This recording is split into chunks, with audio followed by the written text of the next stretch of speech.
TRO.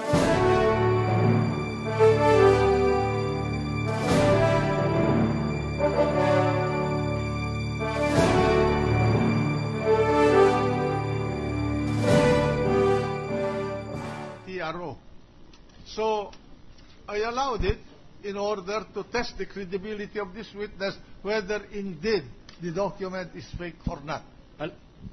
Along those lines, Your Honor, we cannot help but fully concur and with the statement or the pronouncement of the Honorable Presiding Judge. We were merely led by the fact that apparently the question goes out of what is ordinary, because but if the purpose is to determine the falsity or the leak, then we have no objection, Your Honor, because I therefore submit, Your Honor, and I withdraw my former observation relative to who is going to offer this evidence, because this evidence may no longer be part of the what we call impeachment proceedings, Your Honor. We know this. Yes, Your Honor. And then, as I told you, if you ask me to rule on this, I am going already to the merit of the case. We are not going into the merit of the case. We are discussing an issue of credence of the witness. Okay? With the clarification made, Your Honor, allow me to state that it is never my purpose, or it's never the purpose of the defense to question the validity of the ruling, Your Honor. So now, I was just... Anyway, Mr. President. I'm sorry, my Senator. I merely wanted to be educated by the defense counsel, because I hold him in the highest regard. Thank you. In spite of his of some boring objections. I'm sorry.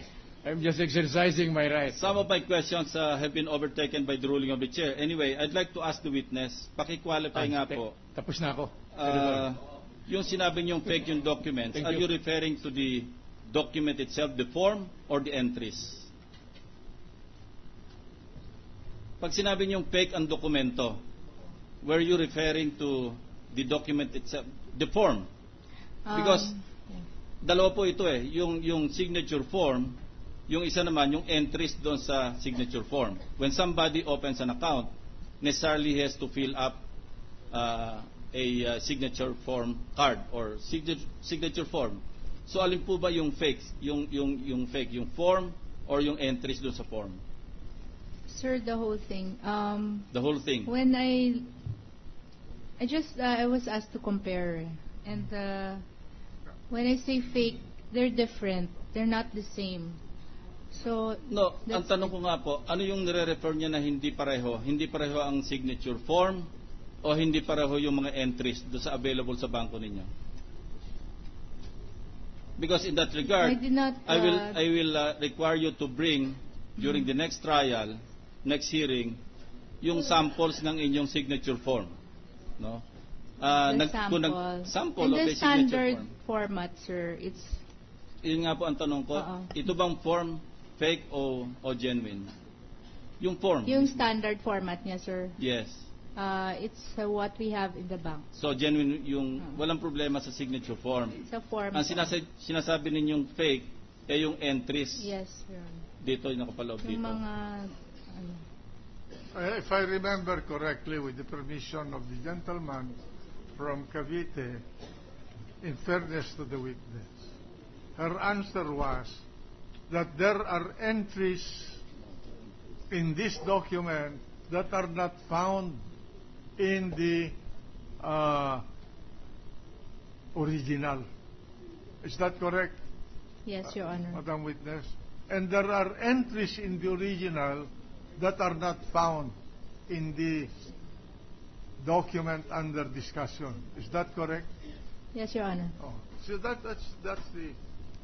Thank you, Mr. President. That's all for this representation.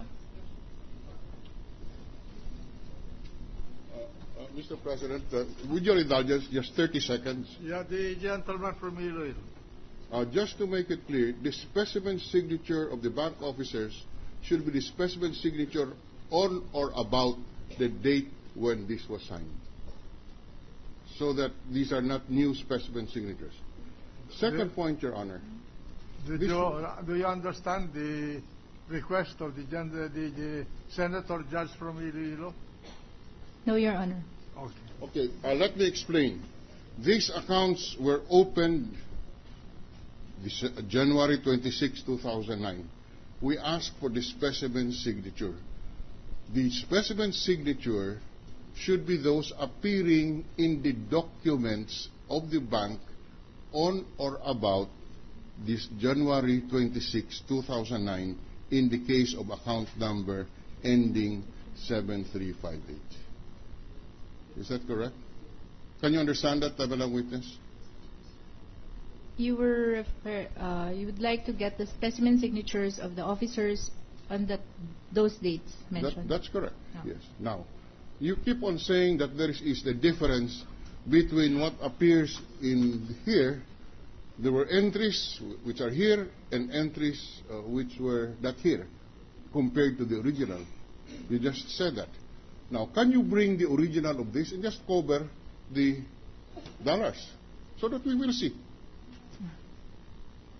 May I refer to counsel? No. Can you bring it? I believe, sir, that it is covered by the order of this. We are not asking you to reveal the details, whatever it is, on the dollar account. Just the peso accounts. You can cover it in any manner you want. But because you keep on saying there's a difference between this Xerox and the original. So bring the original. Cover whatever you want to cover insofar as the dollar accounts are concerned. But there are a lot of data here which does not involve the dollar, like the passport number.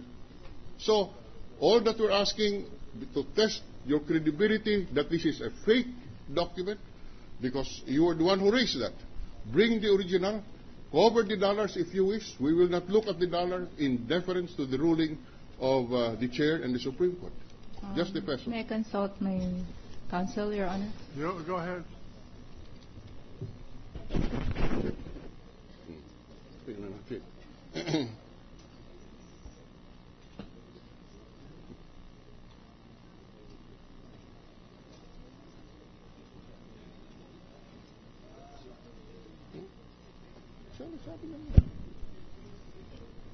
Yes.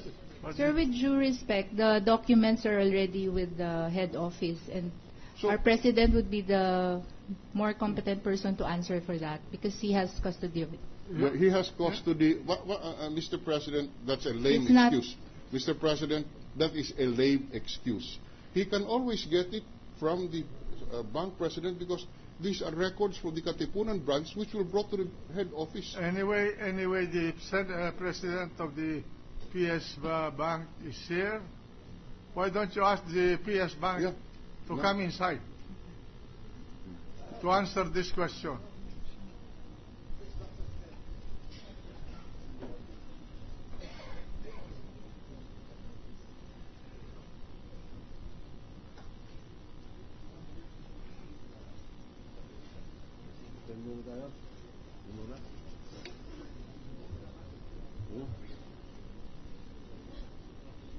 Mr. President,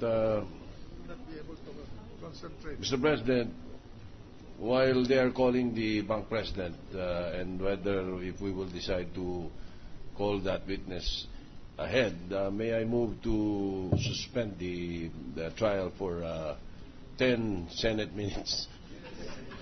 So, trial suspended for how many minutes? 10 Senate minutes, Mr. President. Approve.